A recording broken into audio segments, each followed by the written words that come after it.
Peddapalli RTA కార్యాలయం వద్ద lorry owner Anil Goud ఆందోళనకు దిగారు. మామూళ్లకు అలవాటు పడిన ఆర్టీఏ అధికారులు ఇసుక లారీల నుంచి ముక్కుపిండి నెలవారీ వసూళ్లు చేస్తున్నారని అనిల్ గౌడ్ ఆరోపించారు. మామూళ్లు ఇవ్వకుంటే కేసులతో ఇబ్బందులకు గురి చేస్తున్నారని ఆవేదన వ్యక్తం చేశారు. నిబంధనలకు లోబడి వాహనాలను నడుపుతున్నటువంటి తాము నెలవారీ మామూళ్లు ఎందుకు ఇవ్వాలని ఆర్టీఏ అధికారులను నిలదీశారు.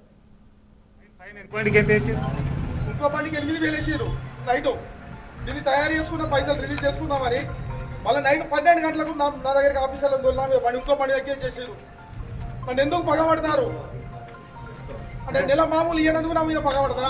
ఓవర్లోడ్ ఓవర్లోడ్ కాదు సార్, కేవలం నేను నెల మామూలు ఇస్తే నా మీద పగబడతారు. ఏమీ లేదు, ఫైన్ ఎందుకు వేసారు? రీజన్ ఏంటి? ఇదిగానే ఓవర్లోడ్, ఇలా ఓవర్లోడ్ ఉన్నా ఇప్పుడు గిన్నె కాంట పెట్టిద్దా? బండి ఇక్కడనే ఉన్నది కదా, బండి ఎటుకోలే కదా, ఈ ఓవర్లోడ్ అని కేసు రాసిండు. ఇదే బండి తీసుకొని ఇక్కడ కాంట పెడదాం, ఇది ఓవర్లోడ్ ఉందో లేదో తెలుస్తుంది మీకు. ఇక్కడ ఓవర్లోడ్ అని కేసు చేసిండు. బాధ ఉన్నది,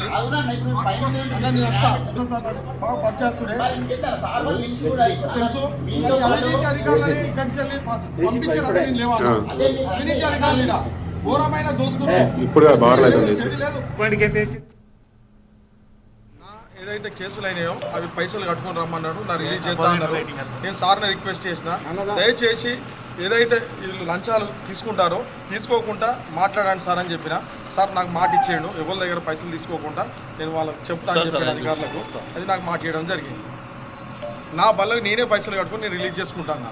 దయచేసి ఎట్లా చేస్తాడు మరి? అదే పైసలు ఫస్ట్ కట్టుకుంటా అన్న, నిన్న కట్టుకుందామని వచ్చిన మళ్ళీ పంపి అధికారి పైసలు ఇవ్వడానికి కేసులు అవుతానే సార్ అంటే ఆ పైసలు తీసుకోకుండా నేను మాట్లాడతా అని చెప్పి సార్. పైసలు తీసుకోవాలి, లంచాలు తీసుకోకుండా నేరకాడతాను మాట ఇచ్చింది. నా